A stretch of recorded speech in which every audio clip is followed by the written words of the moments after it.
Good evening from the Health Education Campus of Case Western Reserve University and the Cleveland Clinic. I'm Chris Wallace of Fox News, and I welcome you to the first of the 2020 presidential debates between President Donald J. Trump and former Vice President Joe Biden. This debate is sponsored by the Commission on Presidential Debates. The commission has designed the format, 6 roughly 15-minute segments, with 2-minute answers from each candidate to the first question, then open discussion for the rest of each segment. Both campaigns have agreed to these rules. For the record, I decided the topics and the questions in each topic. I can assure you, none of the questions has been shared with the commission or the two candidates. This debate is being conducted under health and safety protocols designed by the Cleveland Clinic, which is serving as the health security advisor to the commission for all 4 debates. As a precaution, both campaigns have agreed the candidates will not shake hands at the beginning of tonight's debate. The audience here in the hall has promised to remain silent. No cheers, no boos or other interruptions, so we, and more importantly you, can focus on what the candidates have to say. No noise except right now, as we welcome the Republican nominee, President Trump, and the Democratic nominee, Vice President Biden.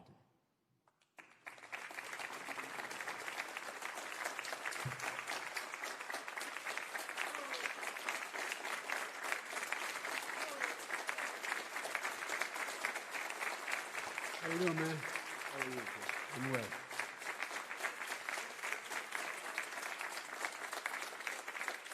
Gentlemen, a lot of people have been waiting for this night, so let's get going. Our first subject is the Supreme Court. President Trump, you nominated Amy Coney Barrett over the weekend to succeed the late Ruth Bader Ginsburg on the court. You say the Constitution is clear about your obligation and the Senate's to consider a nominee to the court. Vice President Biden, you say that this is an effort by the president and Republicans to jam through an appointment and what you call an abuse of power. My first question to both of you tonight: why are you right in the argument you make and your opponent wrong? And where do you think a Justice Barrett would take the court? President Trump, in this first segment, you go first, 2 minutes. Thank you very much, Chris. I will tell you very simply, we won the election. Elections have consequences. We have the Senate, we have the White House, and we have a phenomenal nominee, respected by all, top academic, good in every way, In fact, some of her biggest endorsers are very liberal people from Notre Dame and other places. So I think she's going to be fantastic. We have plenty of time, even if we did it after the election itself. I have a lot of time after the election, as you know. So I think that she will be outstanding. She's going to be as good as anybody that has served on that court. We really feel that. We have a professor at Notre Dame, highly respected by all, said she's the single greatest student he's ever had. He's been a professor for a long time at a great school. And we won the election, and therefore we have the right to choose her. And very few people knowingly would say otherwise. And by the way, the Democrats, they wouldn't even think about not doing it. If they had, the only difference is they'd try and do it faster. There's no way they would give it up. They had Merrick Garland, but the problem is they didn't have the election, so they were stopped. And probably that would happen in reverse also. Definitely would happen in reverse. So we won the election, and we have the right to do it, Chris. President Trump, thank you. Same question to you, Vice President Biden. You have 2 minutes. Well, first of all, thank you for doing this, and looking forward to this, Mr. President. Thank you, Joe. The American people have a right to have a say in who the Supreme Court nominee is. And that say occurs when they vote for a United States senators and when they vote for the President of the United States. They're not going to get that chance now because we're in the middle of an election already. The election has already started. Tens of thousands of people have already voted. And so the thing that should happen is we should wait. We should wait and see what the outcome of this election is, because that's the only way the American people get to express their view, is by who they elect as president and who they elect as vice president. Now, what's at stake here is the president's made it clear he wants to get rid of the Affordable Care Act. He's been running on that. He ran on that, and he's been governing on that. He's in the Supreme Court right now trying to get rid of the Affordable Care Act, which will strip 20 million people from having insurance, health insurance now, if it goes into court. And the justice, and I have nothing, I'm not opposed to the justice. She seems like a very fine person. But she's written before she went on the bench, which is her right, that she thinks that the Affordable Care Act is not constitutional. The other thing that's on the court, and if it's struck down, what happens? Women's rights are fundamentally changed. Once again, a woman could be pay more money because she has a pre-existing condition of pregnancy. They were able to charge a woman more for the same exact procedure a man gets. And that ended when we, in fact, passed the Affordable Care Act. And there's 100 million people who have pre-existing conditions, and they'll be taken away as well. Those pre-existing conditions, the insurance companies are going to love this. And so it's just not appropriate to do this before this election.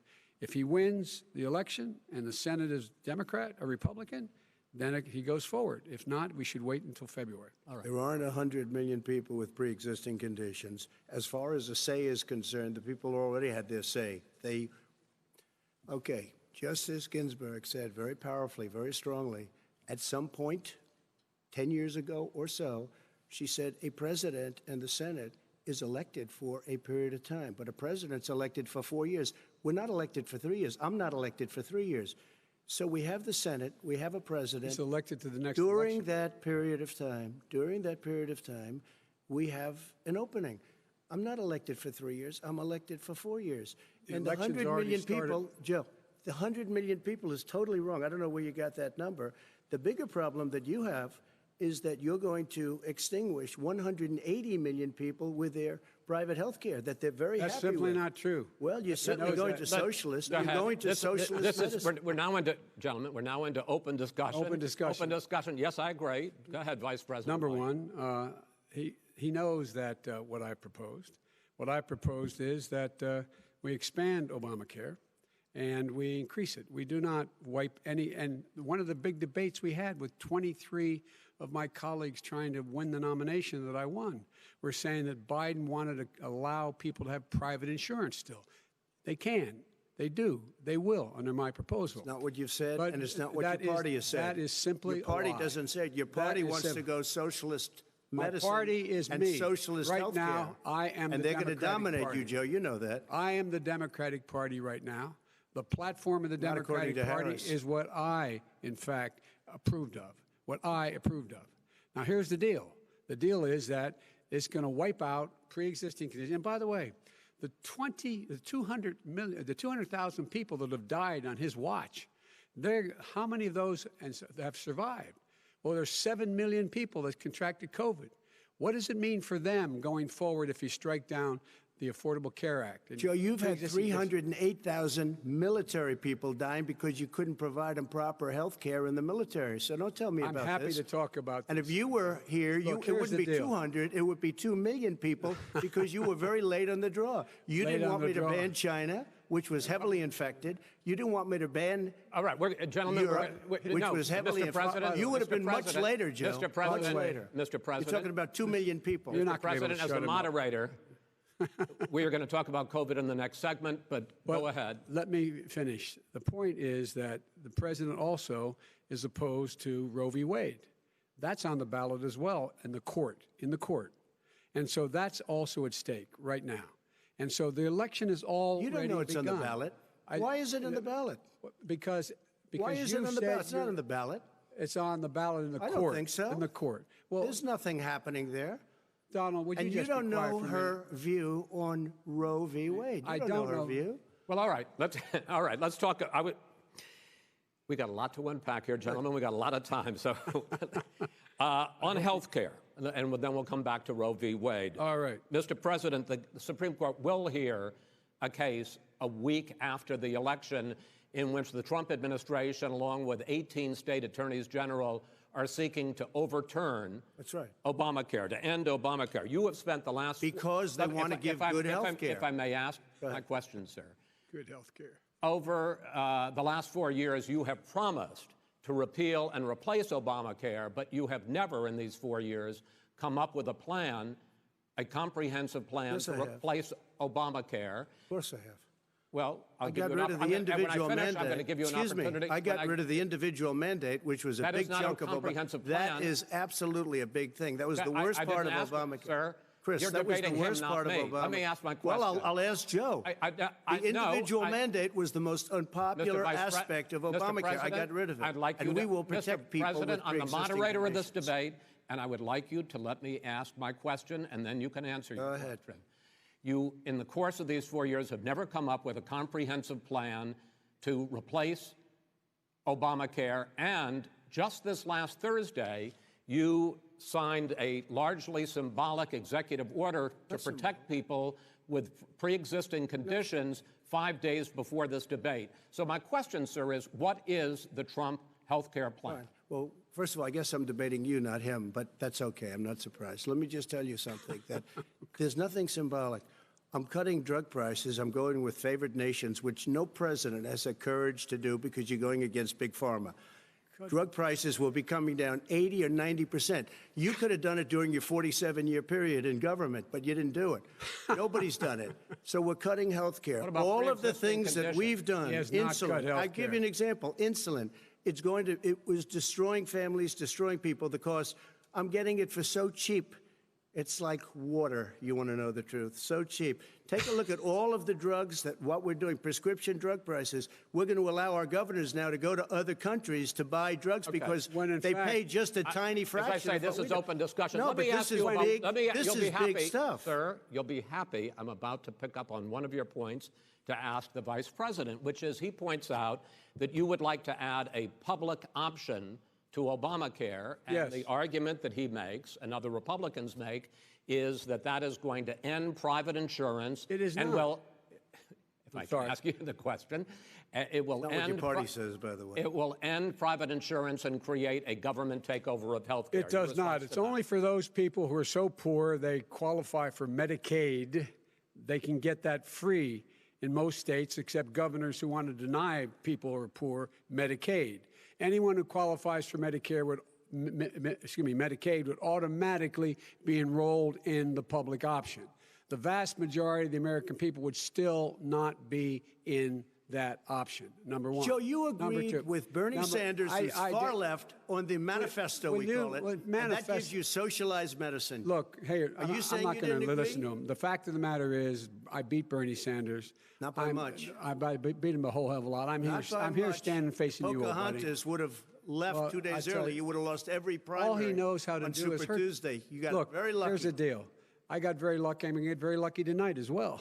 And tonight I'm going to make what? sure, because With what? here's the deal. Here's the deal. The fact is that everything he's saying so far is simply a lie. I'm not here to call out his lies. Everybody knows he's a liar. But you I just agreed. want to Hey, make sure. Joe, you're the liar. I want to make sure. Graduated last in your class, not first in your class. I want to make Mr. sure. President, can you let him finish, sir? No, he doesn't know how to do that.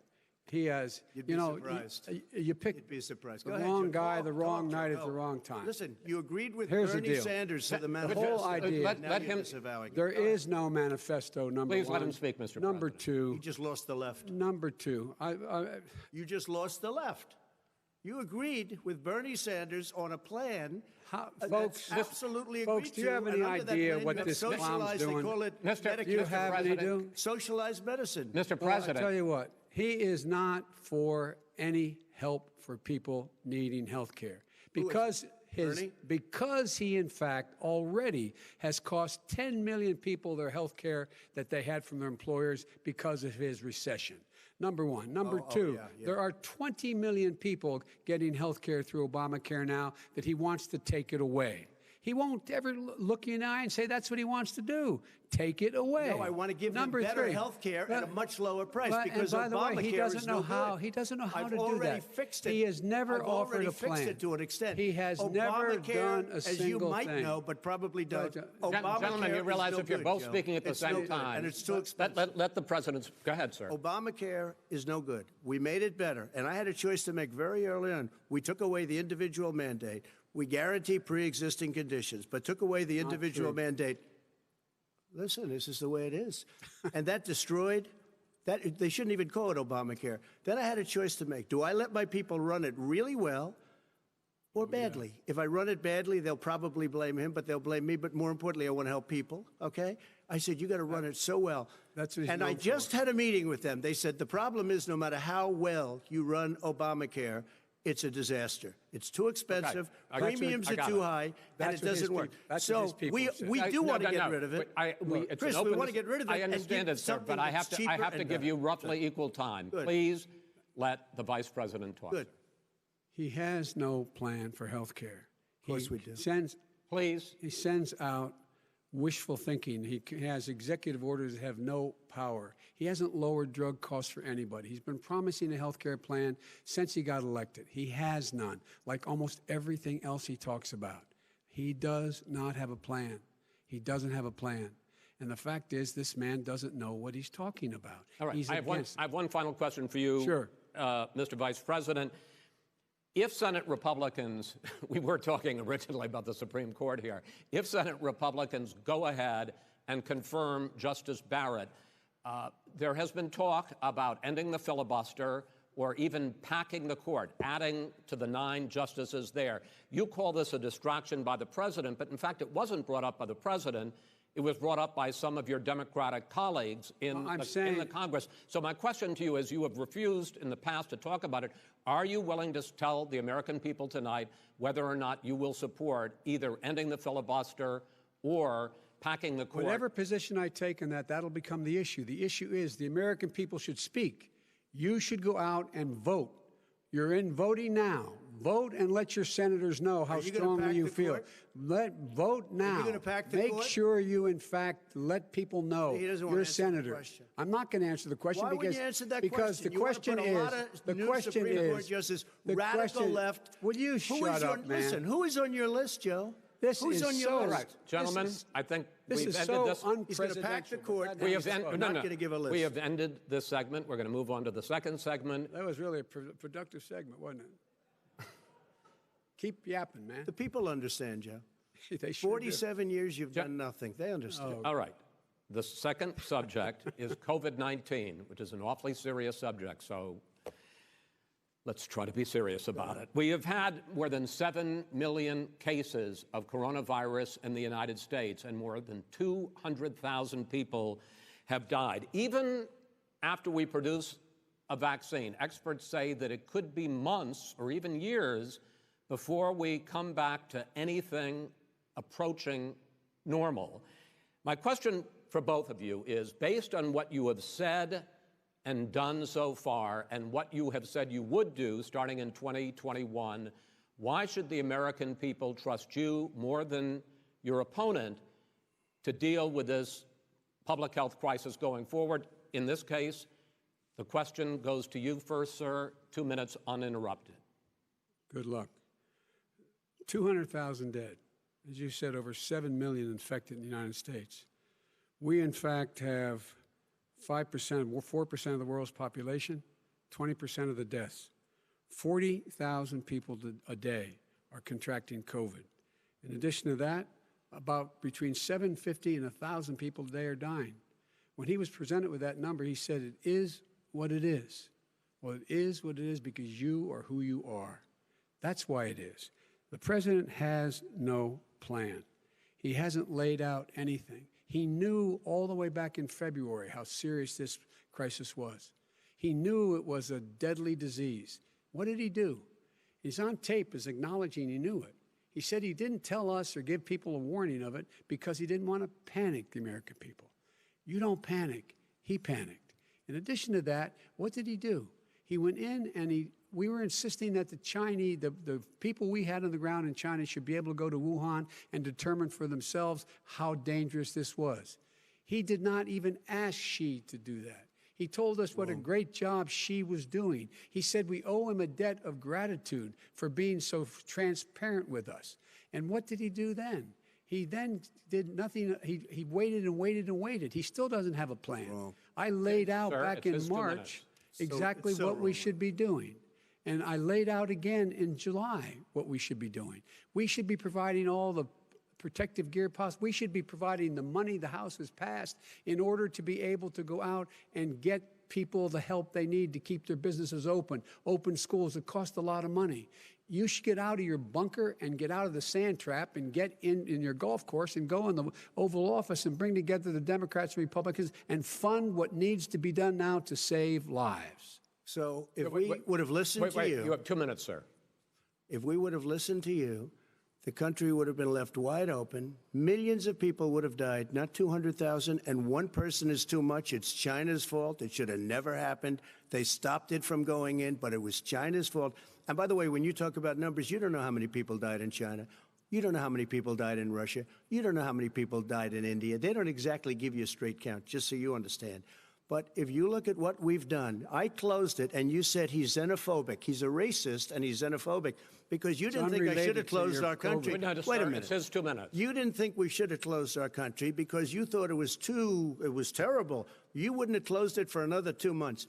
By my doing it early, in fact, Dr. Fauci said, President Trump saved thousands of lives. Many of your Democrat governors said, President Trump did a phenomenal job. We worked with the governor. Oh, really? Go take a look. The governors said I did a phenomenal job. Most of them said that. In fact, people that would not be necessarily on my side said that.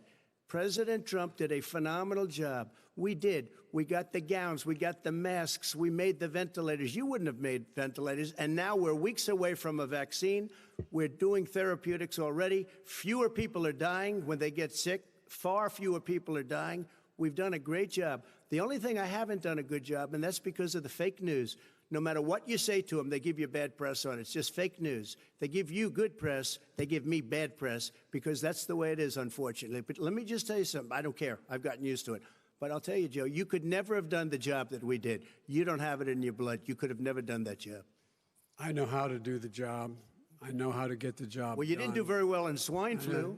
H1N1, you were a disaster. Your own chief of staff said you were a disaster. 14,000 people died, not 200,000. There was no economic recession. Sir, you made a there was no recession. You made a point. Let him answer. And there was we didn't shut down the economy. This is his economy he's shut down. The reason it's shut down is because, look, you folks at home, how many of you got up this morning and had an empty chair at the kitchen table because someone died of COVID?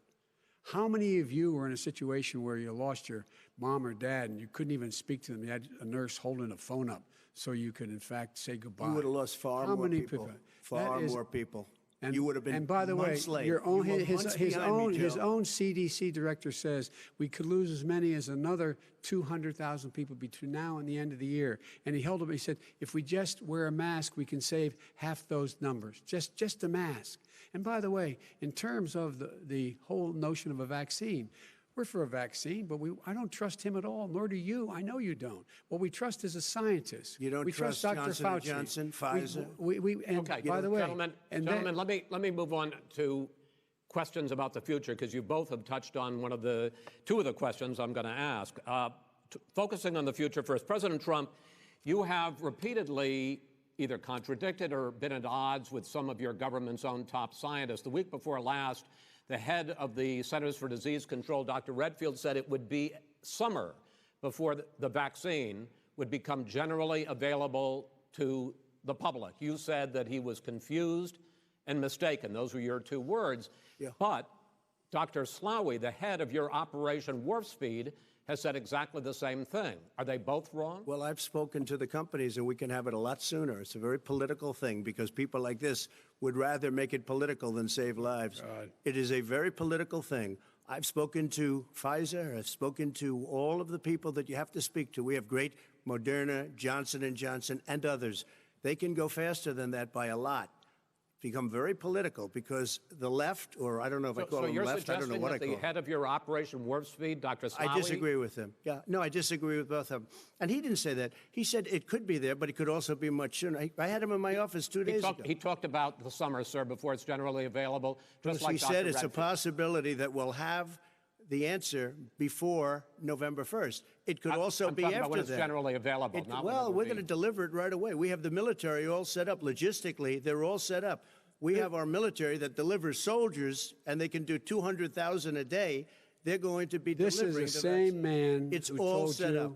by Easter this would be gone away. By the warm weather, it'd be gone. Miraculous, like a miracle. And by the way, maybe you could inject some bleach in your arm, and that would take care of it. This is the same man. That was said sarcastically, and you know that. That was said sarcastically. And so here's the deal. This man is talking about a vaccine. Every serious company is talking about maybe having a vaccine done by the end of the year. But the distribution of that vaccine will not occur until sometime beginning or the middle of next year to get it out, if we get the vaccine. And pray God we will. Pray God we will. Mr. Vice President, I want to pick up You'll have the vaccine I sooner want to than pick that. up on this question, though. You say the public can trust the scientists, but they can't trust President Trump. In fact, you said that again tonight. Your running mate, Senator Harris, goes further, saying the public health experts, quote, will be muzzled, will be suppressed. Given the fact that polls already show that people are concerned about the vaccine and are reluctant to take it, are you and your running mate, Senator Harris, contributing to that fear? No more than the question you just asked him. You pointed out. He puts pressure and disagrees with his own scientists. But you're saying Everybody you can't, or knows. Senator And Harris is saying no, you can't trust the scientists. No. You can trust the scientists. She didn't say that. You can't trust. She said the public health Did say experts, that. quote, will be muzzled, will be suppressed. Well, that's what he's going to try to do. But there's millions of scientists, there's thousands of scientists out there, like here at this great hospital, that don't work for him. Their job doesn't depend on him. That's not. They're the people. And by the way, I spoke to the scientists that are in charge. By the way, they will have the vaccine very soon. Let him finish. Do you believe for a moment what he's telling you in light of all the lies he's told you about the whole issue relating to COVID? He still hasn't even acknowledged that he knew this was happening, knew how dangerous it was going to be back in February, and he didn't even tell you. He's on record as saying it. He panicked or he just looked at the stock market, one of the two, because guess what? A lot of people died, and a lot more are going to die unless he gets a lot smarter, a lot quicker. Mr. President? Did you use the word smart? So you said you went to Delaware State, but you forgot the name of your college. You didn't go to Delaware State. You graduated either the lowest or almost the lowest in your class. Don't ever use the word smart with me. Don't ever use that word. Oh, give me a break. Because you know what? There's nothing smart about you, Joe. 47 years, you've done nothing. Let's have this debate. And if you We'll would see have who's had, let me just tell you something, Joe. No, if you would have had the charge of what I was put through, I had to close the greatest economy in the history of our country. And by the way, now it's being built again. See, and it's We're going going to get up to the fast. economy in the next segment, sir. Okay. It's going up fast. I Okay. look forward to talking. When it comes to how the virus has been handled so far, the two of you have taken very different approaches, and this is going to affect how the virus is handled going forward by whichever of you ends up becoming the next president. I want to quickly go through several of those. Reopenings. Vice President Biden, you have been much more reluctant than President Trump about reopening the economy and schools. Why, sir? Because he doesn't have a plan. If I were running, I'd know what the plan is. You've got to provide these businesses the ability to have the money to be able to reopen with the PPE as well as with the sanitation they need. You have to provide Tell that them to Nancy plastic. Pelosi. Well, he's just shush for a minute. Tell it to Nancy Pelosi. And Schumer, by the Brian way, Chuck. Nancy Pelosi and Schumer, they have a plan. He won't even meet with them. The Republicans won't meet with him in the Senate. And he sits on his golf course. And I mean, literally, think about it. You probably play more than I do, Joe. What about this question of reopenings and the fact? Well, he wants to shut down this country, and I want to keep it open. And we did a great thing by shutting it down. Wait a minute, Joe. Let me shut you down for a second, Joe, just for 1 second. He wants to shut down the country. We just went through it. We had to because we didn't know anything about the disease. Now we found that elderly people with heart problems and diabetes and different problems are very, very vulnerable. We learned a lot. Young children aren't. Even younger people aren't. We've learned a lot. But he wants to shut it down. More people will be hurt by continuing. If you look at Pennsylvania, if you look at certain states that have been shut down, they have Democrat governors all. One of the reasons they're shut down is because they want to keep it shut down until after the election on November 3rd. I want to move on to another because subject. it's a I want to move political on to another subject. gotta respond. But those states are not doing well that are shut down Which is right gotta now. respond to that. President shut down Trump, the you whole have country. begun to increasingly question the effectiveness of masks as a disease preventer. And in fact, recently you have cited the issue of waiters touching their masks and touching plates. Are you questioning No, I think the masks efficacy are okay. of You have masks? to understand, if you look, I mean, I have a mask right here. I put a mask on, when I think I need it. Tonight, as an example, everybody's had a test, and you've had social distancing and all of the things that you have to. But I Just wear like your masks rallies. when needed. When needed, I wear masks. Okay, let me ask. I don't wear masks like him. Every time you see him, he's got a mask. He could be speaking 200 feet away from it. He shows up with the biggest mask I've ever seen. I will say this. Vice President Biden, go ahead, sir. Look, the way to open businesses is give them the wherewithal to be able to open. We provided money. The Congress. But I was asking you, sir, about masks. Well, masks make a big difference. His own head of the CDC said if we just wore masks between now, everybody wore masks and social distance between now and January, we'd probably save up to 100,000 lives. It matters. And they've also said the opposite. They've also said no serious person said the opposite. Well, look serious. at Dr. Fauci. Dr. Fauci said the opposite. He did not I say want to the ask you, opposite. we got a said little very bit more than a strongly, minute left in this masks segment. are not good. Then he changed his mind. He said masks are good. I'm okay with masks. I want to ask you both about one last subject, because your different approaches has even affected the way that you have campaigned. President Trump, you're holding large rallies with crowds packed together, thousands of people. Outside, yes, sir, agreed. Vice President Biden, you are holding much smaller events with... Because nobody will show up. People with... Well, it's true. Nobody shows up to his rallies. All right. In any case, why you holding the big rallies? Why you not? You go first, sir. Because people want to hear what I have to say. I mean, But are you not I've done worried a great about it job spreading as a disease? president, and I'll have 35,000 people show up at airports. We use airports. Are you and not worried hangars, about and we the have a disease lot of issues, people. sir? Well, so far, we have had no problem whatsoever. It's outside. That's a big difference, according to the experts. And we do them outside. We have tremendous crowds, as you see. I mean, and literally on 24 hours' notice. And Joe does the circles and has 3 people someplace. Okay. By the way, did you see sir. one of the last big rallies he has? And a reporter came up to him to ask him a question. He said, no, stand back. Put on your mask. Put on a mask. Have you been tested? I'm way far away from those other people. That's what he said. I can't. I'm going to be okay. He's not worried about you. He's not worried about the people out there breathing in one another. We've had no negative cheek to effect. jowl. No negative effect. We've had no negative effect. And we've had 35,000, 40,000 people at these rallies. Just quickly finish up, because I want to move on to our next. Yes, I would. He's been totally irresponsible the way in which he has handled the social distancing and people wearing masks, basically encouraged them not to. All right. He's a fool on this. If you could get the crowds, you would have done the same thing. But you can't. Nobody cares. Gentlemen, can we move on to the cares. Gentlemen, can we move on to the economy? Yes. The economy is, I think it's fair to say, recovering faster than expected from the shutdown. Much faster. In the second quarter, the unemployment rate fell to 8.4% last month. The Federal Reserve says the hit to growth, which is going to be there, is not going to be nearly as big as they had expected. President Trump, you say we are in a V-shaped recovery. Vice President Biden, you say it's more of a K-shape. What difference does that mean to the American people in terms of the economy? President Trump, in this segment, you go first. So we built the greatest economy in history. We closed it down because of the China plague. When the plague came in, we closed it down, which was very hard psychologically to do. He didn't think we should close it down, and he was wrong. And again, 2 million people would be dead now. Instead of still 204,000 people is too much. One person is too much. Should have never happened from China. But what happened is we closed it down, and now we're reopening, and we're doing record business. We had 10.4 million people in a 4-month period that we've put back into the workforce.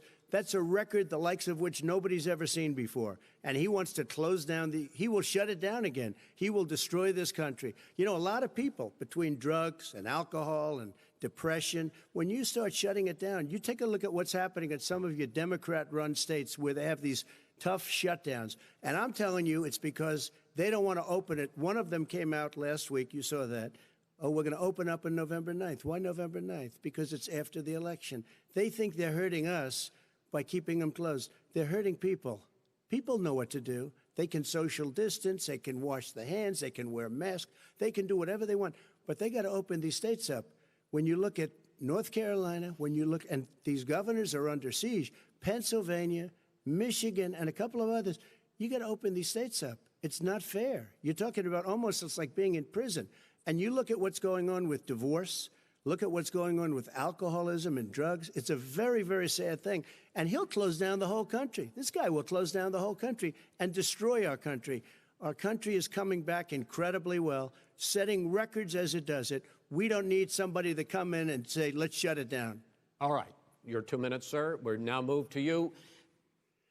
As I said, posing the question, the president says it's a V-shaped recovery. You say it's a K-shaped recovery. What's the difference? The difference is millionaires and billionaires like him in the middle of the COVID crisis have done very well. Billionaires have made another $300 billion because of his profligate tax proposal, and he only focused on the market. But you folks at home, you folks living in Scranton and Claymont and all the small towns and working class towns in America, how well are you doing? This guy paid a total of $750 in taxes. Sir, wait, no, sir, it's just wrong statement. Yeah, I understand. You've agreed to the 2 minutes, so please let him have it. Do I get my time back? The fact is that he has, in fact, worked on this in a way that he's going to be the first president of the United States to leave office having fewer jobs in his administration than when he became president. Fewer jobs than when he became president. First one in American history. Secondly, the people who have lost their jobs are those people who have been on the front lines, those people who have been saving our lives, those people who have been out there dying, people who've been putting themselves in the way to make sure that we could all try to make it. And the idea that he is insisting that we go forward and open when you have almost half the states in America with a significant increase in COVID deaths and COVID cases in the United States of America. And he wants to open it up more. Why does he want to open it up? Why doesn't he take care of the American? You can't fix the economy until you fix the COVID crisis. And he has no intention of doing anything about making it better for you all at home in terms of your health and your safety. Schools. Why aren't schools open? Because it costs a lot of money to open them safely. You know, they were going to give, his administration was going to give the teachers and school students masks. And then they decided, no, couldn't do that because it's not a national emergency. Not a national emergency. They've done nothing to help small businesses. Nothing. They're closing. 1 in 6 is now gone. He ought to get on the job and take care of the needs of the American people so we can open safely. All right. Your time is up, sir. Well, you're going to get to... I have to respond to that. Well, you both had 2 minutes, sir. Excuse me, he made a statement. So did you. People want their schools, people want their schools open. They don't want to be shut down. They don't want their state shut down. They want their restaurants. I look at New York. It's so sad what's happening in New York. It's almost like a ghost town, and I'm not sure it can ever recover what they've done in New York. People want their places open. They want to get back to their lives. They'll be careful, but they want their schools open. I'm the one that brought back football. By the way, I brought back Big Ten football. It was me, and I'm very happy to do it. And all right, people of Ohio are very proud of me. And you know how I found out? When he took gentlemen, a phony we're going to ad. get to your economic plans going forward in a moment. But first, Mr. President, as you well know, there's a new report that in 2016, the year you were elected president, and 2017, your first year as president, that you paid $750 a year in federal income tax each of those years. I know that you pay a lot of other taxes, but I'm asking you the specific question. Is it true that you paid $750 in federal income taxes each of those 2 years? I paid millions of dollars in taxes, millions of dollars of income tax. And let me just tell you, there was a story in one of the papers. I paid $38 million 1 year. I paid $27 million. Show us your tax returns. I went...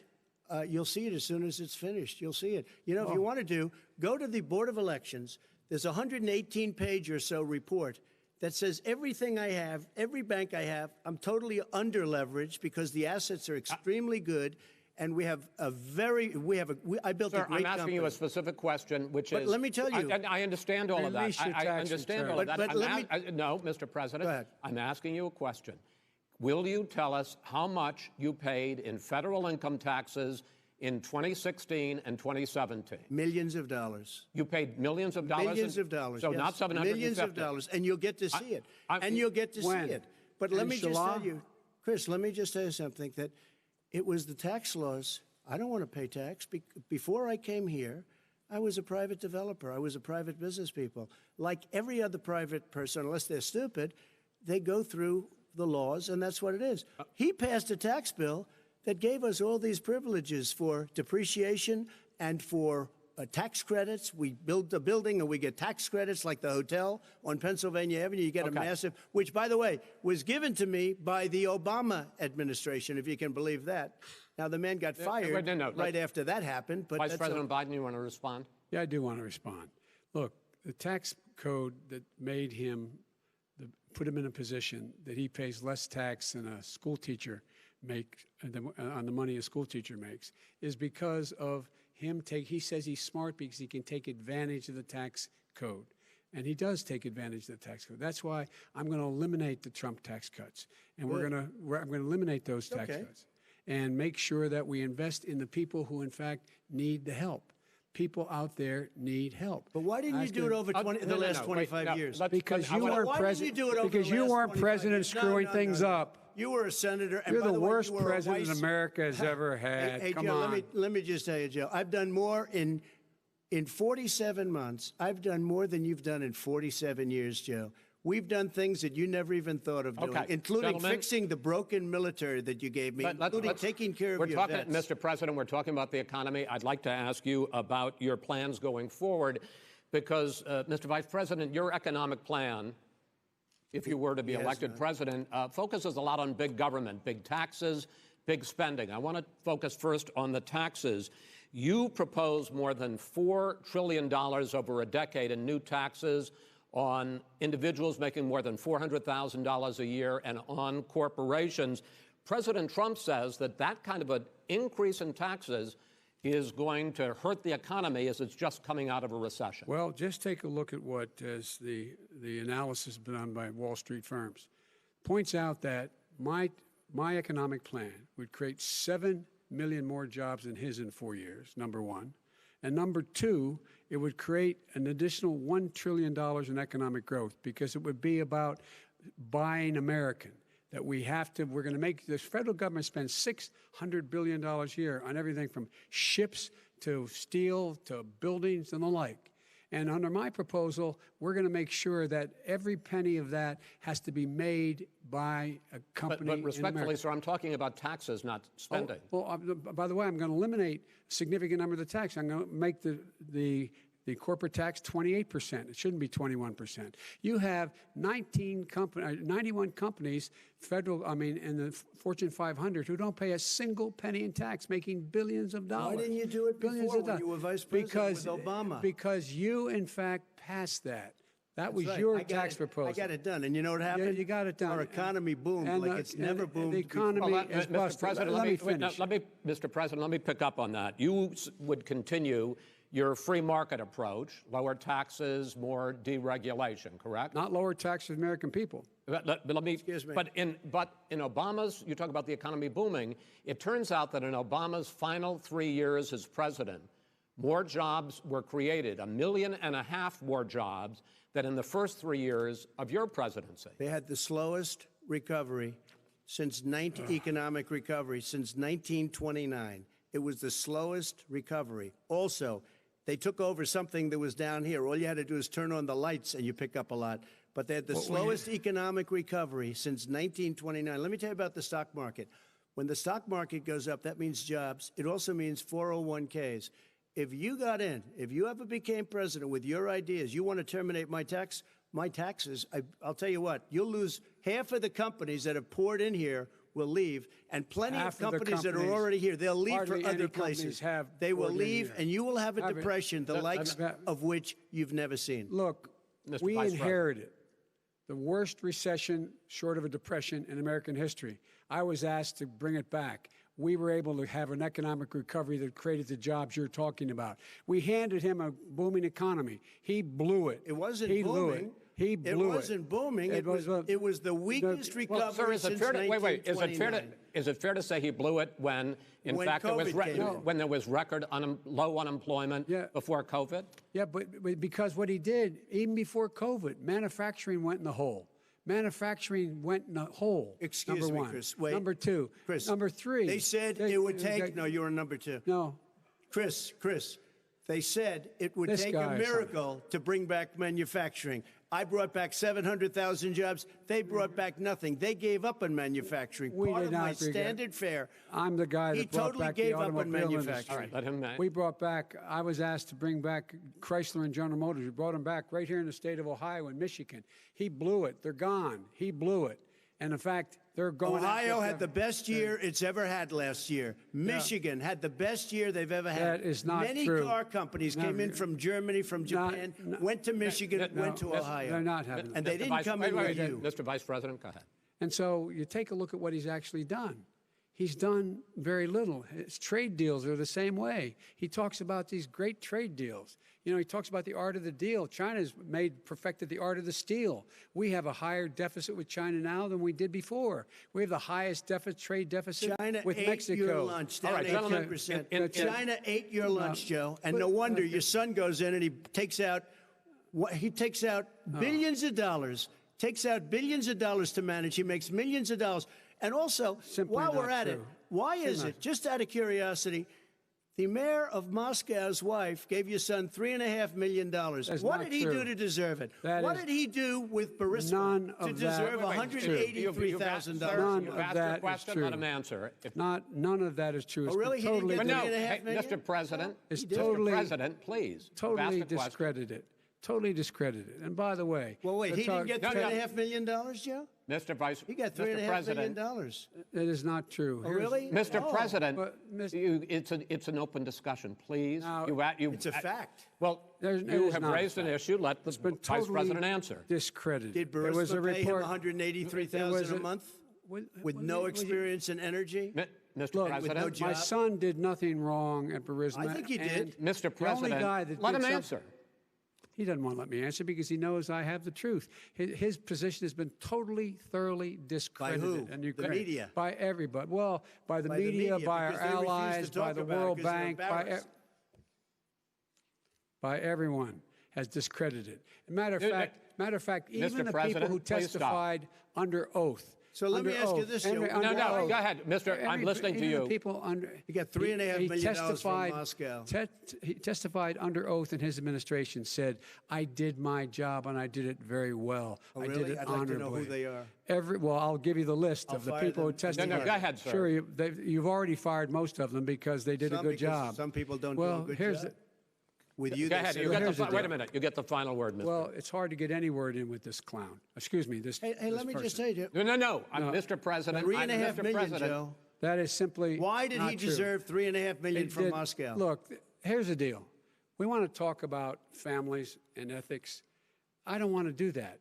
I mean, his family we could talk about all night. His family's My already. family, No, let him go. my family already lost wrote- a fortune by Go ahead. coming down and helping Go us ahead. with Go ahead, government. sir. And that's Every- such a. they're right that's here. a- Mr. That's President. such Every a great. single one of them lost This a is not fortune about by President. my coming and family or helping his us family. with It's government. about your family, They the didn't American collect $3.5 people. million He for doesn't. nothing. That's not true. It doesn't want to talk about what you need. You, the American people. It's about you. That's what we're talking about. you here. should All right, Not that's the end of the Shouldn't have segment. taken the money. We're moving on. He didn't take them. Well, Vice it's a very- President, but Chris, no, can I be honest? It's a very important Try to be question. honest. No, I- He I- stood good. up. No, he stood up, the answer to and the he question is threatened no. Ukraine. No, sir. With $1 billion, if you don't That get rid of is the press. You know what? You're absolutely not stop. You're true. on tape doing it. You're going to You're on have tape. True. Gentlemen. Is- I hate to raise Chris, my voice, he's but it on seems tape. to be, why should I be different than the two of you? So here's the Got a deal. good point. We have 6 segments. We have ended that segment. We're going to go to the next segment. In that segment, you each are going to have 2 uninterrupted moments. In those 2 uninterrupted minutes, Mr. President, you can say anything you want. I'm going to ask a question about race, but if you want to answer about something else, go ahead. But I think that the country would be better served if we allowed both people to speak with fewer interruptions. I'm appealing to you, sir, to do that. Well, and him too. Well, frankly, you've been doing more interrupting Well, that's than all he right, has. but he does plenty. Well, less than, sir, less there's than. plenty. No, less than you have. Let's please continue on. The issue of race. Vice President Biden, you say that President Trump's response to the violence in Charlottesville 3 years ago, when he talked about very fine people on both sides, was what directly led you to launch this run for president. Oh, yeah, sure. President Trump, you have often said that you believe you have done more for black Americans than any president, with the possible exception of Abraham Lincoln. My question for the two of you is, why should voters trust you rather than your opponent to deal with the race issues facing this country over the next 4 years? Vice President Biden, you go first. It's about equity and equality. It's about decency. It's about the Constitution. And we have never walked away from trying to require equity for everyone, equality for the whole of America. But we've never accomplished it. But we've never walked away from it like he has done. It is true. The reason I got in the race is when those people, close your eyes, remember what those people looked like coming out of the fields carrying torches, their veins bulging, just spewing anti-Semitic bile, and accompanied by the Ku Klux Klan. A young woman got killed. And they asked the president what he thought. He said there were very fine people on both sides. No president has ever said anything like that. It is whose now, minutes, sir. Second point I'd make to you is that when Floyd was killed, when Mr. Floyd was killed, there was a peaceful protest in front of the White House. What did he do? He came out of his bunker, had the military use tear gas on him so he could walk across to a church and hold up a Bible. And then what happened after that? The bishop of that very church said that it was a disgrace. The general who was with him said all he ever wants to do is divide people, not unite people at all. This is a president who has used everything as a dog whistle to try to generate racist hatred, racist division. This is a man who, in fact, you talk about helping African Americans. 1 in 1,000 African Americans has been killed because of the coronavirus. And if he doesn't do something quickly, by the end of the year, 1 in 500 will have been killed. 1 in 500 African Americans. This man is a savior of African Americans. This man cares at all. This man's done virtually nothing. Look, the fact is that you have to look at what he talks about. You have to look at what he did. And what he did has been disastrous for the African American community.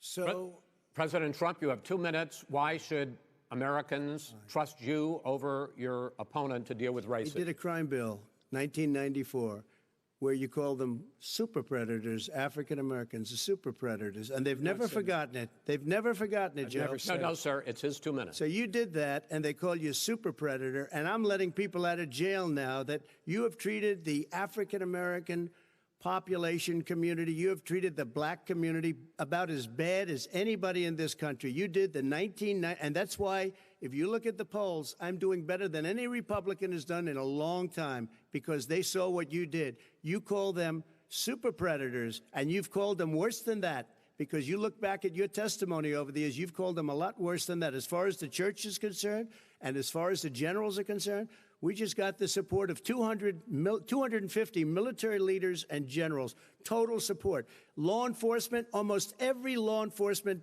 group in the United States. I have Florida, I have Texas, I have Ohio, I have Portland. The sheriff just came out today and he said, I support President Trump. I don't think you have any law enforcement. You can't even say the word law enforcement, because if you say those words, you're going to lose all of your radical left supporters. And why aren't you saying those words, Joe? Why don't you say the words law enforcement? Because you know what? If they called us in Portland, we would put out that fire in a half an hour, but they won't do it because they're run by radical left Democrats. If you look at Chicago, if you look at any place you want to look, Seattle, they heard we were coming in the following day, and they put up their hands, and we got back Seattle. Minneapolis, we got it back, Joe, because we believe in law and order, but you don't.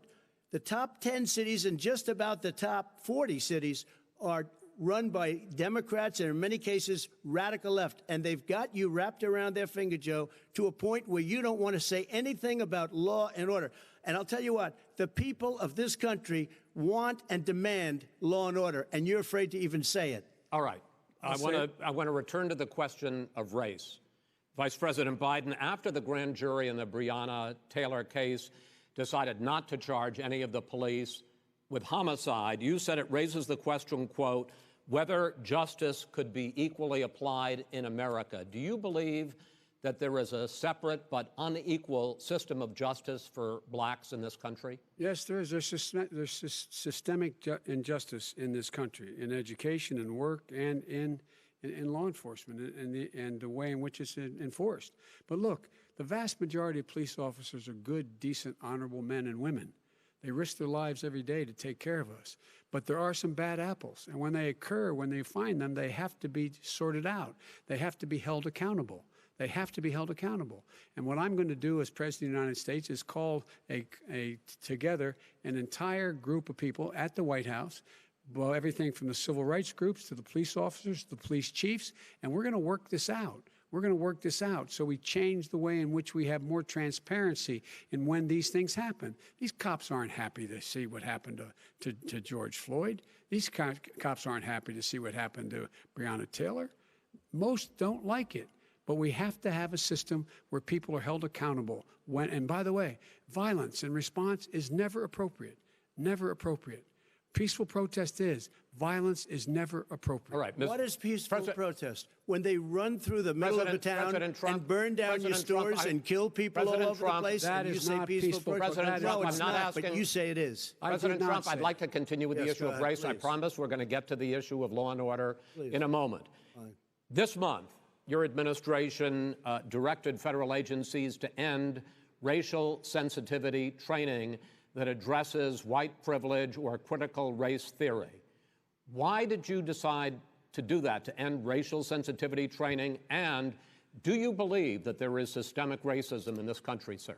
I ended it because it's racist. I ended it because a lot of people were complaining that they were asked to do things that were absolutely insane, that it was a radical revolution that was taking place in our military, in our schools, all over the place, and you know it, and so does everybody else. And he would know. What is radical about racial sensitivity training, sir? If you were a certain person, you had no status in life. It was sort of a reversal. And if you look at the people, we were paying people hundreds of thousands of dollars to teach very bad ideas and, frankly, very sick ideas. And really, they were teaching people to hate our country. And I'm not going to do that. I'm not going to allow that to happen. We have to go back to the core values of this country. They were teaching people that our country is a horrible place, it's a racist place, and they were teaching people to hate our country. And I'm not going to allow that to happen. Vice President Biden? Nobody's doing that. He's the racist. You just don't know. Here's the deal. I know a lot more about this than he does. Let him finish. The fact is that there is racial insensitivity. People have to be made aware of what other people feel like, what insults them, what is demeaning to them. It's important to people know. They don't want to. Many people don't want to hurt other people's feelings, but it makes a big difference. It makes a gigantic difference in the way a child is able to grow up and have a sense of self-esteem.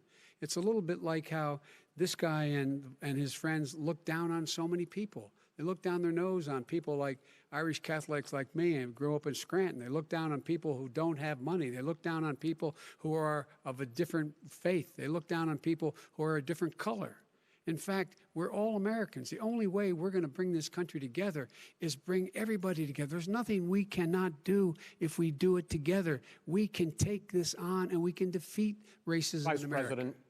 President Trump, sir. During the Obama-Biden administration, there was tremendous division.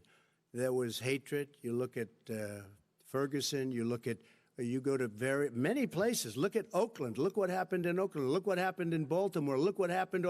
Frankly, it was more violent than what I'm even seeing now. Oh, my But Lord. the reason is that ridiculous. the Democrats that run these cities don't want to talk like you about law and order. Violent and you crime, still haven't mentioned. violent Are you in crime. favor of law and order? I'm in favor of law. You follow it. Are you in favor of law and order? Go yes, ahead, I'm say in it. favor. You Everybody's asked a in favor question, of let him finish. Law and order. Lose his Law lefty. and order. Let him answer. Law and order with justice, where people get treated fairly. Okay. And the fact of the matter is, violent crime went down 15% in our administration. All right. It's gone up on his watch. Went down much more in ours. All right, we're now. Mr. President, you're going to. Mr. President, every record in the Mr. book. President, you're going to be very happy because we're now going to talk about law and order. Places we had trouble were Democratic-run cities. That's exactly my question. There has been a dramatic increase in homicides in America this summer particularly, and you often blame that on Democratic mayors and Democratic governors, but in fact there have been equivalent spikes in Republican-led cities like Tulsa and Fort Worth. So the question is this really a party issue? I think it's a party issue. You can bring in a couple of examples, but if you look at Chicago, what's going on in Chicago, where 53 people were shot and 8 died, shot. If you look at New York, where it's going up like nobody's ever seen anything, the numbers are going up 100, 150, 200%. Crime. It is crazy what's going on. And he doesn't want to say law and order because he can't, because he'll lose his radical left supporters. And once he does that, it's over with. But if he ever got to run this country and they ran it the way he would want to run it, we would have our suburbs would be gone. By the way, our suburbs would be gone, and you would see problems like you've never seen. He would know a suburb unless he took a wrong turn. Oh, I know suburbs. He would not. So much Go ahead. Wait a minute. I was raised in the suburbs. This is not 1950. All these dog whistles and racism don't work anymore. Suburbs are by and large integrated. There's many people today driving their kids to soccer practice and/or to black and white and Hispanic in the same car as there have been any time in the past. What really is a threat to the suburbs and their safety is his failure to deal with COVID. They're dying in the suburbs. His failure to deal with the environment. They're being flooded. They're being burned out because his refusal to do anything. That's why the suburbs are in trouble. I do want to talk about this issue of law and order, though. And in the joint recommendation that came from the Biden-Bernie Sanders task force, you talked about, quote, reimagining policing. Yeah. First of all, what does reimagining policing mean, and do you support? It means. Let me, if I might finish the question. What does reimagining policing mean, and do you support the Black Lives Matter call for community control of policing? Look, what I support is the police having the opportunity to deal with the problems they face. And I'm totally opposed to defunding the police officers. As a matter of fact, local police, the only one defunding it, his budget calls for a $400 million cut in local law enforcement assistance. They need more assistance. They need, when they show up for a 9/11 call, to have someone with them as a psychologist or psychiatrist to keep them from having to use force and be able to talk people down. We have to have community policing like we had before, where the officers get to know the people in the communities. That's when crime went down. It didn't go up, it went down. And so we have to be engaged. That's not what they're talking about, Chris. That's not what they're talking about. He's talking about defunding the police. That is not true. He doesn't have any law support. Look, he has no law enforcement support. That's not true. Almost nothing. Look. Oh, really? Who do you have? Name one group that supports you. Name one group that came out and supported you. Go ahead. Look, think. We have time. We don't have time to do anything. Think all right. Name one law enforcement group that came out and supported you. Gentlemen, I think I'm going to take back the moderator's role. I don't think there are any. And I want to get to another subject, which is the issue of protests in many cities that have turned violent. In Portland, Oregon, especially, we had more than 100 straight days of protests, which I think you would agree. You talk about peaceful protests. Many of those turned into riots. Mr. Vice President, you say that people who commit crimes should be held accountable. The question I have, though, is, as the Democratic nominee, and earlier tonight you said that you are the Democratic Party right now, have you ever called the Democratic mayor of Portland or the Democratic governor of Oregon and said, hey, you got to stop this, bring in the National Guard, do whatever it takes, but you stop the days and months of violence in Portland? I don't hold public office now. I am a former vice president. I've made it clear in my public statements that the violence should be prosecuted.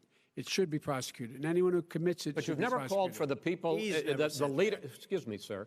You have never called for the leaders in Portland and in Oregon to bring in the National Guard and knock off 100 days of riots. They can, in fact, take care of it if he just stay out of the way. Look here. Oh, really? Really? Here's the thing. I sent in the U.S. Marshals to get the killer of the young man in the middle of the street. They shot him, and for 3 days, President Trump Portland wouldn't do anything. I had to send in the U.S. Marshals. They took care of business. Go ahead, sir. And by the way, his own former spokesperson said, riots and chaos and violence help his cause.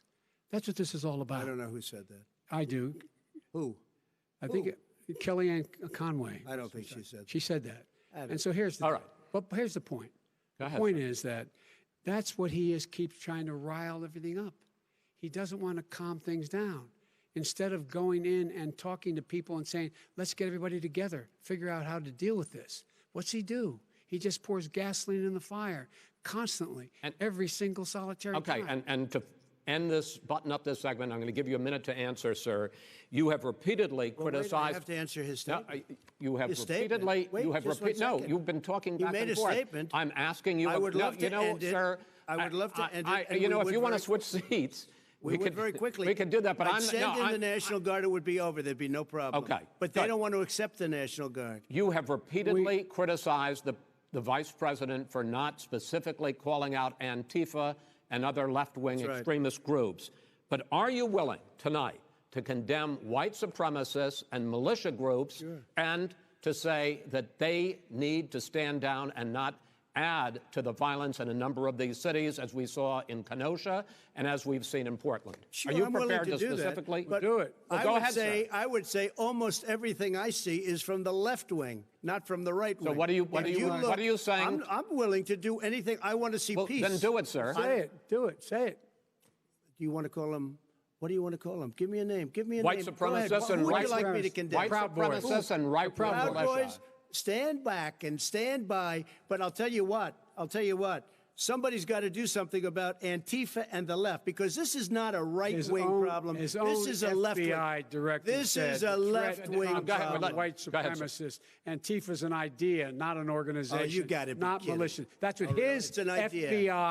FBI director Gentlemen, said. Well, then you know what? He's wrong. we're done, sir. We're moving on to the next. We're Everybody moving. gives you When a bat advice hits in you your over the head, that's not administration. an idea. Everybody in Antifa your is administration tells you the truth has a bad idea. Can I tell you what? You have no ideas that are Antifa is a dangerous, All right, radical gentlemen, group. we're now moving on to the Trump And and you ought to be Biden careful with records. them. They'll overthrow you. When in a 2 president, seconds. I'm going to ask a question.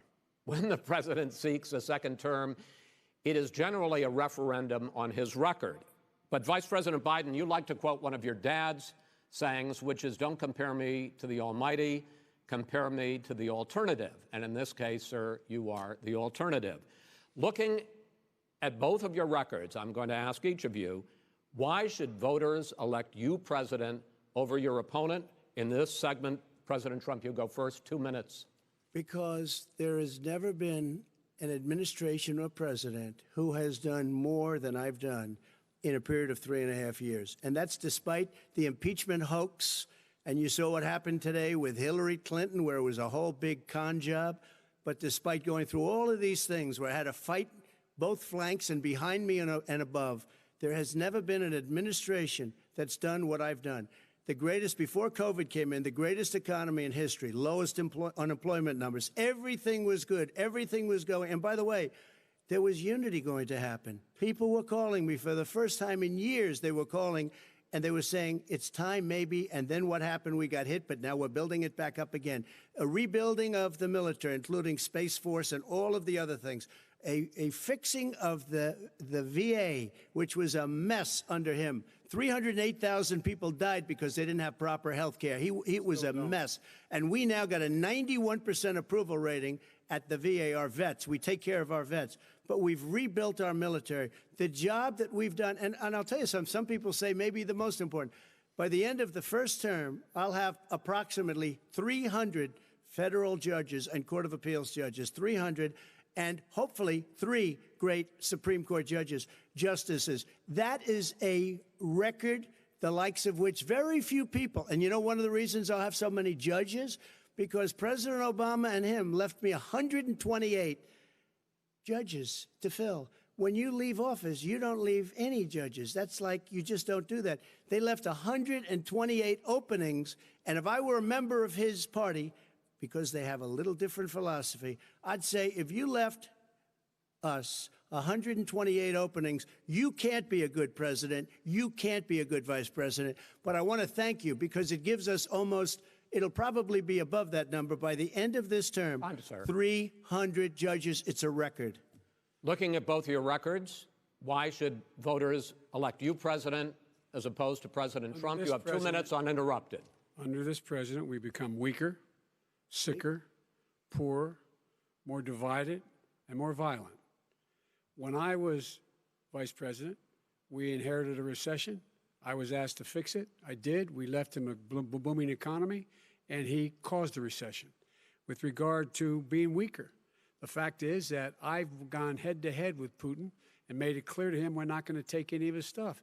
He's Putin's puppy. He still refuses to even say anything to Putin about the bounty on the heads of American soldiers. Your son got $3.5 million.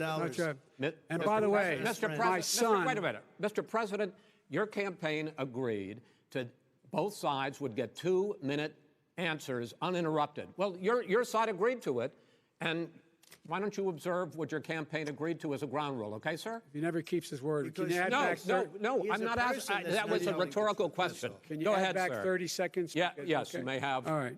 Go ahead. So, thirdly, we're poor. The billionaires have gotten much more wealthy by a tune of over $300 to $400 billion more just since COVID. You in the home, you got less. You're in more trouble than you were before. In terms of being more violent, when we were in office, there were 15% less violence in America than there is today.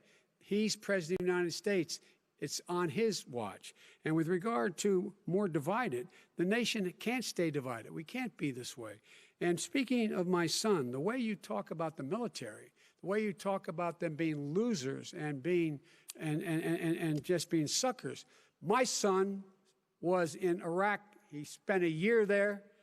He got the Bronze Star. He got the Conspicuous Service Medal. He was not a loser. He was a patriot, and the people left behind there were heroes. Really? And I resent. Are you talking like about hell. Hunter? Are you talking about Hunter? I'm talking about my son, Beau Biden. You're talking about. I don't know Beau. I know Hunter. Yeah, Hunter got thrown out of the military. He was thrown out, dishonorably discharged. That's not true. He wasn't dishonorably. Cocaine use. And he didn't have a job until you became vice president. Once you became vice president, he made a fortune in Ukraine, in China, in Moscow, that is simply and various not other places. True. He made a fortune. My son, and he didn't have a job. My son, like a lot of people we know at home, had a drug problem. He's overtaken it. He's fixed it. He's worked on it, and I'm proud of him. But why was he given tens of millions of dollars? But he wasn't given tens of millions of dollars. That is totally discredited. We've already been totally discredited.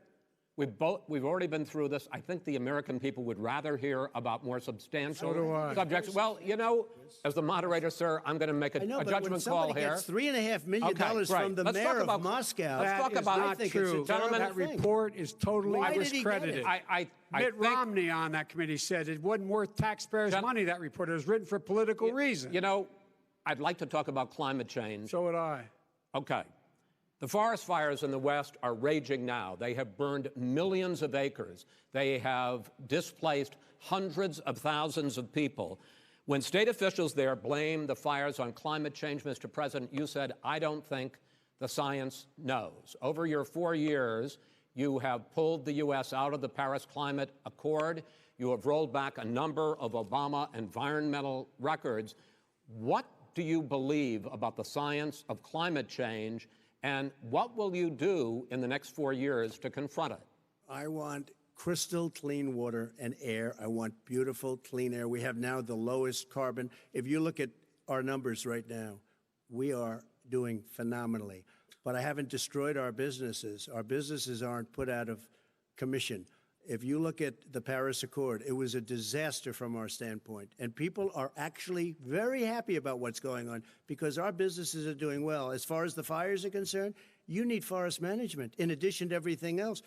The forest floors are loaded up with trees, dead trees that are years old, and they're like tinder, and leaves and everything else. You drop a cigarette in there, the whole forest burns down. You've got to have forest management. What do you believe? Cuts. What do you believe about the science of climate change, sir? I believe that we have to do everything we can to have immaculate air, immaculate water, and do whatever else we can that's good. You know, we're planting 1 billion trees, the Billion Tree Project, and it's very exciting. You believe for a lot of people. that human pollution, greenhouse gas emissions contributes to the global warming of this planet? I think a lot of things do, but I think to an extent, yes. But I also think we have to do better management of our forests. Every year, I get the call, California's burning. California's burning. If that was cleaned, if that were if you had forest management, good forest management, you wouldn't be getting those calls. You know, in Europe, they live their forest cities. They're called forest cities. They maintain their forests. They manage their forests. I was with the head of a major country. It's a forest city. He said, sir, we have trees that are far more, they ignite much easier than California. There shouldn't be that problem. I spoke with the governor about it. I'm getting along very well with the governor. But I said, you know, at some point, you can't every year have hundreds of thousands of acres of land just burned to the ground. But, sir, that's burning down because of a lack of management. But, sir, if you believe in the science of climate change, why have you rolled back the Obama Clean Power Plan, which limited carbon emissions in power plants? Why have you relaxed? Because it was driving energy prices through the sky. Why have you relaxed fuel economy standards that are going to create more pollution from cars and trucks? Well, not really, because what's happening is the car is much less expensive and it's a much safer car, and you're talking about a tiny difference. And then what would happen, because of the cost of the car, you would have at least double and triple the number of cars purchased. We have the old slugs out there that are 10, 12 years old. If you did that, the car would be safer. It would be much cheaper by $3,500. In the case of California, they've simply ignored No, but you would take your a lot of cars rollback. off the market because people would be able to afford a car. Now, and by the way, we're going to see how that turns out. But a lot of people agree with me, many people. The car has gotten so expensive because they have computers all over the place for an extra little bit of gasoline. And I'm okay with electric cars, too. I think I'm all for electric cars. I've given big incentives for electric cars. But what they've done in California is just crazy. Right. Vice President Biden, I'd like you to respond to the president's climate change record, but I also want to ask you about a concern. You proposed $2 trillion in green jobs. You talk about new limits, not abolishing, but new limits on fracking, ending the use of fossil fuels to generate electricity by 2035, and zero net emission of greenhouse gases by 2050. The president says a lot of these things would tank the economy and cost millions of jobs. He's absolutely wrong, number one. Number two, if in fact, during our administration, the Recovery Act, I was in charge, able to bring down the cost of renewable energy to cheaper than or as cheap as coal and gas and oil. Nobody's going to build another coal-fired plant in America. No one's going to build another oil-fired plant in America. They're going to move to renewable energy, number one.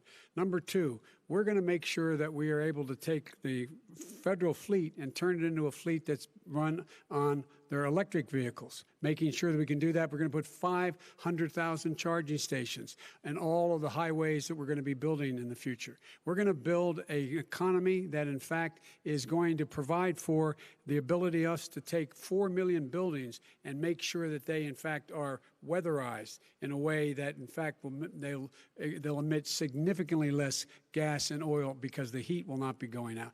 There's so many things that we can do now to create thousands and thousands of jobs. We can get to net zero in terms of energy production by 2035. Not only not costing people jobs, creating millions of good paying jobs, not $15 an hour, but prevailing wage, by having a new infrastructure that, in fact, is green. And the first thing I will do, I will rejoin the Paris Accord. I will join the Paris Accord because with us out of it, look what's happening. It's all falling apart. And talk about someone who has no relationship with foreign policy. Brazil, the rainforests of Brazil are being torn down, are being ripped down. More carbon is absorbed in that rainforest than every bit of carbon that's emitted in the United States. Instead of doing something about that, I would be gathering up and making sure we had the countries of the world coming up with $20 billion and say, here's $20 billion. Stop tearing down the forest. And if you don't, then you're going to have significant economic consequences. What about the argument that President Trump basically says that you have to balance environmental interests and economic interests, and he's drawn his line? Well, he hadn't drawn a line. He still, for example, he wants to make sure that methane's not a problem. You can now emit more methane without it being a problem. Methane. This is a guy who says that you don't have to have mileage standards for automobiles that exist now. This is a guy who says that, well, the fact that it's all true. And here's the deal. He's talking about the Green New Deal, and it's not $2 billion or $20 billion, as you said. It's $100 trillion. I'm talking about where they want to rip Biden down plan. Go for a buildings minute, and then you can go. and rebuild the building. No, It's the that is dumbest, not- most that ridiculous. is not where the airplanes are out of minute, sir. business, That's it. where two-car systems are out, where they Not want true. to take out the cows too. Not That's true. not true either, right? Not this is true. this is a 100 Simply, trillion. look, That's more money than our is- country could make in that is 100 simply years if we're not going. the case. All right, let me destroy our because I country. actually wait a minute, sir. I actually have studied your plan, and it includes upgrading 4 million buildings, weatherizing 2 million homes over 4 years, building 1.5 million energy-efficient homes. So the question becomes: the president is saying, I think some people who support the president would say that sounds like it's going to cost a lot of money and hurt the economy. What it's going to do is going to create thousands and millions of jobs, good-paying trillion. jobs. But let him finish, sir. He doesn't know how to do that. $100 They- trillion. The fact is, it's going to create millions of good-paying jobs, and these tax incentives to people for people to weatherize, which he wants to get rid of. It's going to make the economy much safer. Look how much we're paying now to deal with the hurricanes. By the way, he has an answer for hurricanes. He said maybe we should drop a nuclear weapon on them. They may. I never said that That's at all. he did say. You made it up. And here's the deal. You make up a we lot of things. we are going to be in a position where we can create hard, good jobs by making sure the environment is clean and we all are in better shape. We spend billions of dollars on floods, hurricanes, rising seas. We're in real trouble. Look what's happened just in the Midwest with these storms that come through and wipe out entire sections and counties in Iowa. They didn't happen before. They're because of global warming. We make up 15% of the world's problem. We, in fact, but the rest of the world, we've got to get them to come along. That's why we have to get back into the Paris Accord. All right, gentlemen. Wait a minute, Chris. So why didn't he do it for 47 years? You were vice president. Why didn't you get the world? China sends up real dirt into the air. Russia does. India does. They all do. We're supposed to be good. And by the way, he made a couple of statements. The Green New Deal is $100 trillion. That is not not 20 my billion. plan. That's the Green well, New you want to Deal rebuild every is building. not my plan. You want to All rebuild right. every. If he knew anything wait, no, about, wait. if he Gentlemen? knew He anything made a about, statement Gentlemen? about the military. He said I said something about the military. He and his friends made it up, and then they went with it. I never said it. Okay. That is What not he true. did Sir, is he you're done in said this segment. he called Mr. the Vice- military Mr. Vice President, stupid bastards. I and he did said not it on say tape. that. He said Mr. stupid Please, bastards. He sir, said it. stop. I would never I say would that play to it. the Stop. military. Play it. Go ahead, Mr. You're on Vice tape. President. Answered his final question. The final question is, I can't remember which of all his rantings was the final question. I'm having a little trouble myself, but and about the economy and about this question of what it's going to cost. The economy. I mean, the Green New Deal and the idea of what your the environmental Green New changes Deal- will do. The Green New Deal will pay for itself as we move forward. We're not going to build plants that, in fact, are great polluting plants. So do you We're going to support build the Green New Deal? Pardon me? Do you support? No, I don't support the Green Oh, New Deal. you don't? Oh, well, that's a You big let- statement. I That support means you the just Biden- lost the radical left. I Done. support Oh, you the don't? Biden plan that I put forward. Okay. The Biden plan, which is different than what he calls the radical Green New Deal. All right, gentlemen, final segment, election integrity. As we meet tonight, millions of Americans are receiving mail-in ballots or going to vote early. How confident should we be that this will be a fair election, and what are you prepared to do over the next 5+ weeks, because it'll not only be to Election Day, but also counting some ballots, mail-in ballots after Election Day. What are you prepared to do to reassure the American people that the next president will be the legitimate winner of this election? In this final segment, Mr. Vice President, you go first. Prepared to let people vote. They should go to iwillvote.com, decide how they're going to vote, when they're going to vote, and what means by which they're going to vote. His own Homeland Security Director, and as well as the FBI Director, says there is no evidence at all that mail-in ballots are a source of being manipulated and cheating. They said that. The fact is that there are going to be millions of people because of COVID that are going to be voting by mail-in ballots, like he does, by the way. He sits behind the Resolute desk and sends his ballot to Florida, number one. Number two, we're going to make sure that those people who want to vote in person are able to vote because enough poll watchers are there to make sure they can socially distance. The polls are open on time, and the polls stay open until the votes are counted. And this is all about trying to dissuade people from voting because he's trying to scare people into thinking that it's not going to be legitimate. Show up and vote. You will determine the outcome of this election. Vote, vote, vote. If you're able to vote early in your state, vote early. If you're able to vote in person, vote in person. Vote whatever way is the best way for you, because he cannot stop you from being able to determine the outcome of this election. And in terms of whether or not, when the votes are counted, and they're all counted, that will be accepted. If I win, that will be accepted. If I lose, that'll be accepted. But by the way, if in fact he says he's not sure what he's going to accept, well, let me tell you something. It doesn't matter, because if we get the votes, it's going to be all over. He's going to go. He can't stay in power. It won't happen. It won't happen. So vote. Just make sure you understand you have it in your control to determine what this country is going to look like the next 4 years. Is it going to change? You're going to get 4 more years of these lies. Mr. President, 2 minutes. So when I listened to Joe talking about a transition, there's been no transition from when I won. I won that election. And if you look at crooked Hillary Clinton, if you look at all of the different people, there was no transition, because they came after me trying to do a coup. They came after me spying on my campaign. They started from the day I won, and even before I won, from the day I came down the escalator with our First Lady. They were a disaster. They were a disgrace to our country. And we've caught them.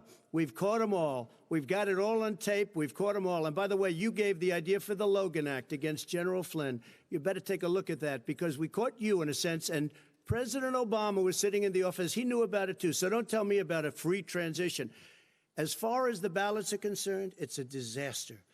A solicited ballot, okay, solicited is okay. You're soliciting, you're asking, they send it back, you send it back. I did that. If you have an unsolicited, they're sending millions of ballots all over the country. There's fraud. They found them in creeks. They found some with the name Trump, just happened to have the name Trump just the other day in a waste paper basket. They're being sent all over the place. They sent 2 in a Democrat area. They sent out 1,000 ballots. Everybody got 2 ballots. This is going to be a fraud like you've never seen. The other thing, it's nice on November 3rd, you're watching and you see who won the election. And I think we're going to do well, because people are really happy with the job we've done. But you know what? We won't know. We might not know for months, because these ballots are going to be all over. Take a look at what happened in Manhattan. Take a look at what happened in New Jersey. Take a look at what happened in Virginia and other places. They're not losing 2%, 1%, which, by the way, is too much. An election could be won or lost with that. They're losing 30 and 40%.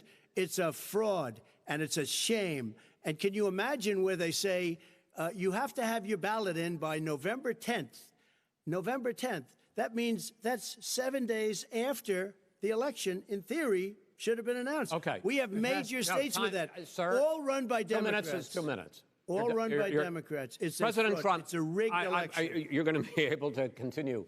You have been charging for months that mail-in balloting is going to be a disaster. You say it's rigged, that it's going to lead to fraud. But in 2018, in the last midterm election, 31 million people voted mail-in voting.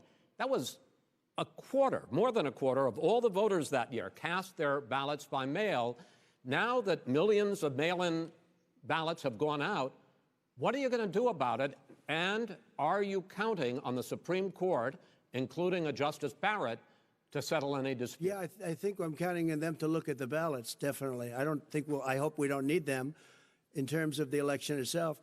But for the ballots, I think so, because what's happening is incredible. I read today, where at least 1% of the ballots for 2016 were invalidated. They take them, we don't like them, we don't like them. But what they are you throw going to them do out about it? left There and are right. millions of ballots going out What right you now. do What is are you gonna go do? and vote. You do a solicited ballot, No, and that's I'm okay, not, I know or your you go and complaint. vote. I'm asking you about the fact that millions of people You go and vote. You go and No, vote, but like what I'm they saying is, like they used to to the fact in the that old. millions of people. You either do, Chris, a solicited ballot where you're sending it in, they're sending it back, and you're sending.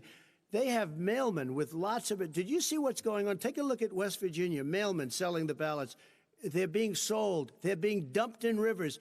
This is a horrible thing for our country. This is not going to end well. There is Okay. no This evidence is of that. not going Vice to President end well. Biden. 5 states fact, have had go ahead, mail-in sir. ballots for the last decade or more. 5, including 2 Republican states. and you don't have to solicit the ballot. It's sent to you. It's sent to your home. What we're saying is, they're saying is that it has to be a postmark by the time, by Election Day. If it doesn't get in till the 7th, 8th, 9th, it still should be counted. He's just afraid of counting the votes because he knows the outcome. You're wrong. I want to continue with you on this, Vice President Biden. Chris, he's so wrong when he makes a statement like that. Excuse me. Vice President Biden, the biggest problem, in fact, over the years with mail-in voting has not been fraud historically. It has been that sizable numbers, sometimes hundreds of thousands of ballots are thrown out because they have not been properly filled out, or there is some other irregularity, or they missed the deadline. So the question I have is, are you concerned that the Supreme Court, with a Justice Barrett, will settle any dispute? I'm concerned that any court would settle this because here's the deal. When you get a ballot and you fill it out, you're supposed to have an affidavit. If you didn't know, you have someone say that this is me. You should be able to, if in fact you can verify that's you before the ballot is thrown out, that's sufficient to be able to count the ballot because someone made a mistake and not dotting the correct I. Who they voted for, testify, say who they voted for, say it's you. That is totally legitimate. All right. Excuse me, Chris, when you have 80 million ballots I have a final sent in question. and swamping the system, you know it can't be done. You know it can't. And already there's been so fraud. Now, mail service delivers wait a minute, gentlemen. The final question is, in 8 states, we can keep talking. In 8 states, election workers are prohibited currently by law, 8 states, from even beginning to process ballots, even take them out of the envelopes and flatten them until Election Day. That means that it's likely, because there's going to be a huge increase in mail-in balloting, that we are not going to know on election night who the winner is, that it could be days, it could be weeks. Could be months. Until we find out who the new president is. So first for you, sir, finally for the Vice President, I hope neither of you will interrupt the other. Will you urge your supporters to stay calm during this extended period, not to engage in any civil unrest? And will you pledge tonight that you will not declare victory until the election has been independently certified? President Trump, you go first. I'm urging my supporters to go into the polls and watch very carefully, because that's what has to happen. I am urging them to do it. As you know, today there was a big problem. In Philadelphia, they went in to watch. They're called poll watchers, a very safe, very nice thing. They were thrown out. They weren't allowed to watch. You know why? Because bad things happen in Philadelphia, bad things. And I am urging my people. I hope it's going to be a fair election. If it's a fair election, I am 100% on board. But if I see tens of thousands of ballots being manipulated, I can't go along with that. And I'll tell you what, does that mean, from a common sense, does that mean you're going to tell your people to take to the street? It means you have a fraudulent election. You're sending out 80 million ballots. They're not equipped to. These people aren't equipped to handle it, number one. Number two, they cheat. They cheat. Hey, they found ballots in a waste paper basket 3 days ago, and they all had the name military ballots. They were military. They all had the name Trump on them. Vice President you think Biden, that's good? Vice President Biden, final question for you. Will you urge your supporters to stay calm while the vote is counted, and will you pledge not to declare victory until the election is independently certified? Yes, and here's the deal. We count the ballots, as you pointed out. Some of these ballots in some states can't even be opened until Election Day. And if there's thousands of ballots, it's going to take time to do it. And by the way, our military, they've been voting by ballots since the end of the Civil War, in effect. And that's what's going to happen. Why was it not? Why is it for them somehow not fraudulent? It's the same process. It's honest. No one has established at all that there is fraud related to mail-in ballots, that somehow it's a fraudulent process. It's already been established. Take a look at Carolyn Maloney's race in Manhattan. You had an opportunity to respond. Look at Carolyn Go ahead. They have no idea what happened. Vice President Biden, go ahead. He has no idea what he's talking about. Here's the deal. The fact is, I will accept it, and he will too. You know why? Because once the winner is declared, after all the ballots are counted, all the votes are counted, that'll be the end of it. That'll be the end of it. And if it's me, in fact, fine. If it's not me, I'll support the outcome. And I'll be a president not just for the Democrats. I'll be a president for Democrats and Republicans. And this guy, I want to if see in an fact, honest Okay, ballot count. gentlemen, We- you say that's the end of Chris, it? This is the I end wanna of this see an debate? honest ballot count. We're And I going to think leave he it does there. too. To be continued as in more debates as we go on. President Trump, Vice President Biden, it's been an interesting hour and a half. I want to thank you both for participating in the first of 3 debates that you have agreed to engage in. We want to thank Case Western Reserve University and the Cleveland Clinic for hosting this event. The next debate, sponsored by the Commission on Presidential Debates, will be 1 week from tomorrow, October 7th, at the University of Utah in Salt Lake City. The 2 vice presidential nominees, Vice President Mike Pence and Senator Kamala Harris, will debate at 9 p.m. Eastern that night. We hope you watch. Until then, thank you and good night.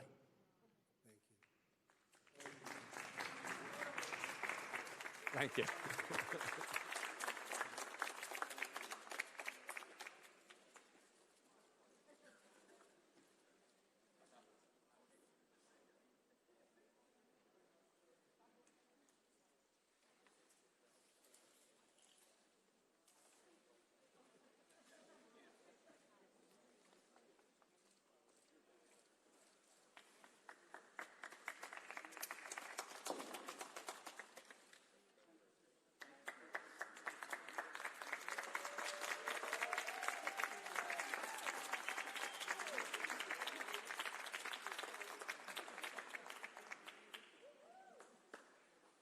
Trump, the greatest president of all time.